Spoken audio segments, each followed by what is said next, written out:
64년 만에 우승을 목표로 했던 한국 대표팀. 복병 요르단에 탈락하며 지난 아쉬움을 남겼지만 아시아 축구가 기술, 체력뿐 아니라 전술적으로도 상당히 일정 수준 이상 올라왔음을 확인할 수 있는 대회였습니다. 그러면 2023 아시안컵에서 나온 몇 가지 유의미한 기록들을 함께 살펴보도록 하겠습니다. 추가 시간이 길어지면서 초기에는 예상하지 않았던 몇 가지 부수적인 효과들이 생겨나고 있습니다. 첫 번째로 과거 아시아 축구, 좀 더 정확히 말하면 중동 축구의 고질병이었던 침대 축구를 찾아보기 힘들게 되었습니다. 어차피 인플레이 상황에 포함되지 않는 거의 모든 시간들이 추가 시간으로 적용되기 때문에 과거처럼 들어놓아봤자 큰 재미를 보지 못하게 된 것이죠. 두 번째로 추가 시간에 추가 시간까지 상당 시간 적용되면서 뒤지고 있는 팀들 역시 경기가 끝나는 그 순간까지 이를 악물고 뛰게 되었습니다. 실제로 대한민국과 말레이시아의 경기에서 추가 시간, 그리고 추가 시간에 연달아 득점이 터지며 극적인 무승부로 경기가 마무리되기도 했습니다.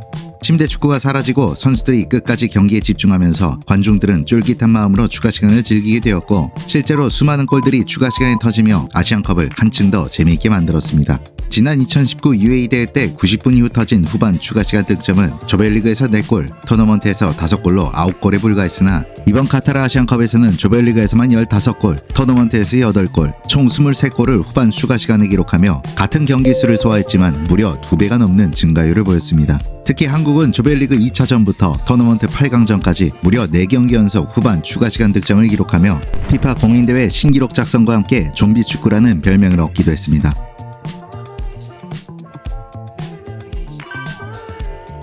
이번 대회에서는 기존의 천적 관계가 무너진 경기들이 유독 많이 나왔습니다. 그 첫 번째 주자는 바로 일본이었는데 이란과의 8강전이 성사되었을 때 대부분은 일본의 승리를 점쳤습니다. 2005년부터 아시안컵 포함 모든 공식 경기에서 일본은 이란에 무려 6,889일, 19년 가까이 패배한 기록이 없었기 때문이죠. 전반전까지는 그러한 예측이 맞아 들어가는 것처럼 보였으나 후반전 들어 일본은 귀신에 홀린 것처럼 이란에 완전히 주도권을 내줬고 결국 후반 추가 시간 극적인 PK골을 헌납하며 거의 20년 만에 이란에게 공식전 패배를 당하게 되었습니다. 일본은 어렵사리 잡고 준결승에 진출한 이란은 카타르를 상대하게 되었는데 여기서는 이란이 반대의 입장에 처하게 되었습니다. 이란은 카타르를 상대로 아시안컵에서는 2전 2승, 최근 A매치 카타르전 6승 3무라는 압도적인 성적을 내고 있었던 카타르 잡는 천적이라 불러도 될 만큼의 성적을 보여주고 있었습니다. 하지만 이란 역시 사르다르 아주문의 선제골에도 불구하고 2대3으로 역전패를 당하며 압도적인 우세를 보여줬던 카타르에게 결승 진출이 가로막히며 통안의 눈물을 흘려야 했습니다. 한국 역시 4강에서 아시안컵 전적 6전 3승 3무라는 압도적 우세를 보여준 요르단을 만났는데요. 하지만 한국은 아시안컵 역사에 남을 최악의 졸전 끝에 상대방 골대 유효슈팅 한번 날리지 못하며 아시안컵 역사상 처음으로 요르단에게 패배, 결승 진출에 실패하고 말았습니다. 이렇게 아시안컵의 유력 우승 후보였던 한국, 이란, 일본은 각기 자신이 승리하리라 믿었던 팀들을 상대로 무너지며 우승컵을 들어올릴 기회를 놓치고 말았습니다.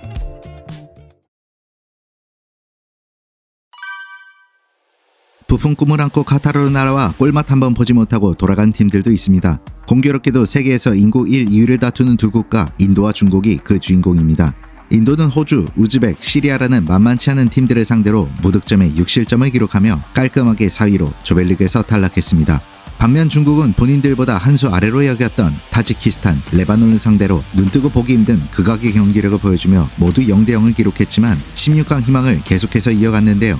그러나 조별리그 3차전 카타르의 알하이도스에게 그림 같은 발리슛을 얻어맞으며 그나마 살아있던 와일드카드 희망마저 사실상 날아가 버렸습니다.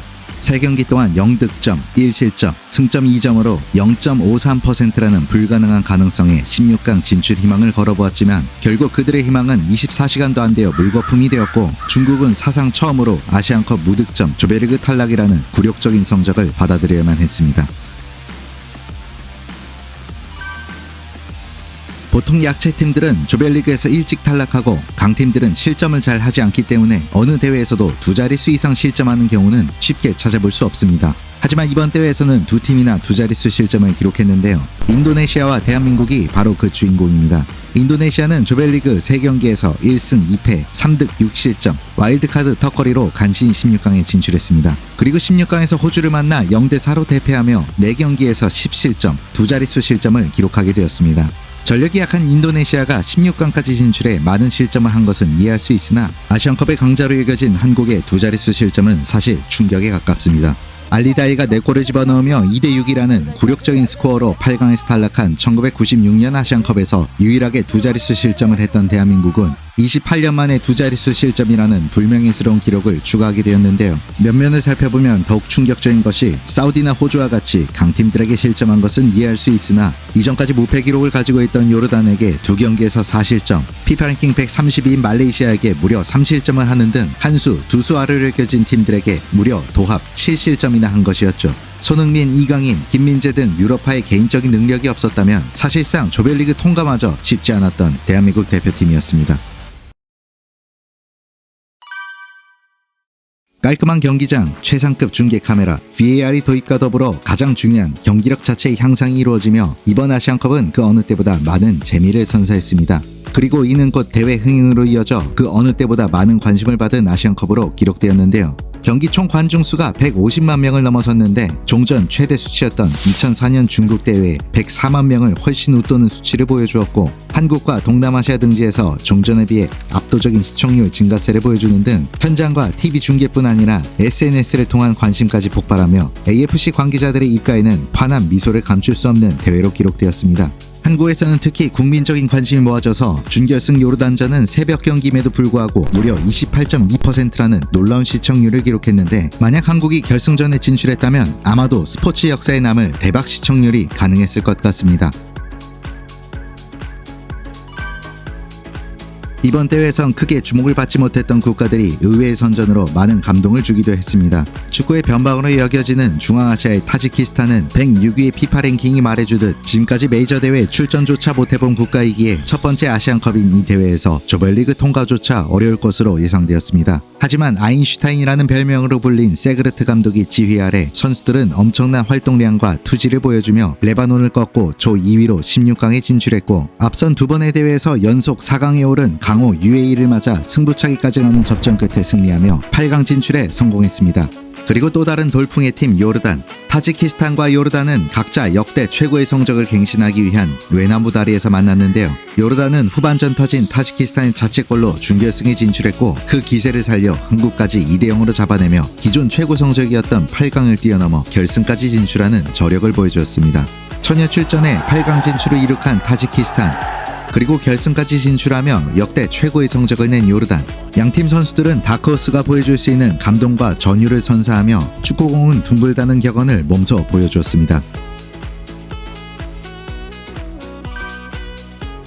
아시안컵 사상 최초의 기록이 결승에서 쓰여지기도 했습니다. 아시안컵 역사상 최초의 결승전 해트트릭이 작성되었고 최초로 PK로만 해트트릭이 이루어지는 진기록도 쓰여졌습니다. 특이한 것은 알하이도스, 알모에즈 알리 등 다른 공격수가 PK를 준비했으나 모두 아크람 아피프에게 양보하며 이런 독특한 기록이 만들어질 수 있었다는 점인데요. 해트트릭의 주인공 아크람 아피프는 8골로 대회 득점왕에 올랐고 대회 최우수 선수까지 선정되며 자신의 커리어 최고의 순간을 맞이했습니다. 그리고 카타르는 2019년 알모에즈 알리에 이어 2개 대회 연속 득점왕을 배출하는 경사도 함께 누렸습니다. 대회 4강이라는 표면적인 성적과는 별개로 경기력에서는 낙제점에 가까운 평가를 받았던 대한민국. 이번 대회 한국은 클린스만 감독의 지휘 아래 그다지 달갑지 않은 다양한 기록들을 써내려갔습니다. 먼저 좀비 축구라는 별명을 만들어준 유일하게 긍정적으로 살펴볼 수 있는 기록인 4경기 연속 후반 추가 시간 득점 기록입니다. 조별리그 2차전 요르단전부터 8강 호주전까지 대한민국은 4경기 동안 매경기 추가 시간 득점을 해내며 그나마 답답했던 경기력 속에서도 저력을 보여줬는데요. 하지만 선수들의 그러한 정신력과는 별개로 한국 대표팀은 매경기 불명예스러운 기록들을 행진해 나갔습니다. 16강 사우디와 승부차이 끝에 승리를 거뒀지만 공식 기록은 무승부로 기록되며 결국 사우디를 상대로 3무 1패 아시안컵 무승 기록을 이어가게 되었고 8강 호주전에서는 전반전 최악의 경기력으로 슈팅 0개를 기록, 새로운 역사를 썼고 준결승 요르단전에서는 대한민국 아시안컵 역사상 최초로 경기 내내 유슈팅 단 1개도 날리지 못하는 충격적인 기록을 남기며 중도 하차했습니다. 그리고 조별리그 첫 경기인 바레인전부터 준결승 요르단전까지 한국 대표팀은 단 한 번의 클린시트도 기록하지 못한 채 6경기 전경기 실점을 기록하는 최악의 수비 기록까지 남겼는데요. 앞서 살펴본 대로 이번 대회 두 자릿수 실점은 대한민국과 인도네시아 두 팀밖에 없었고 2000년부터 대회당 최소 한 번씩은 무실점 경기를 기록했던 한국 대표팀은 1996년 이후 무려 28년 만에 전경기 실점이라는 역사를 다시금 썼습니다.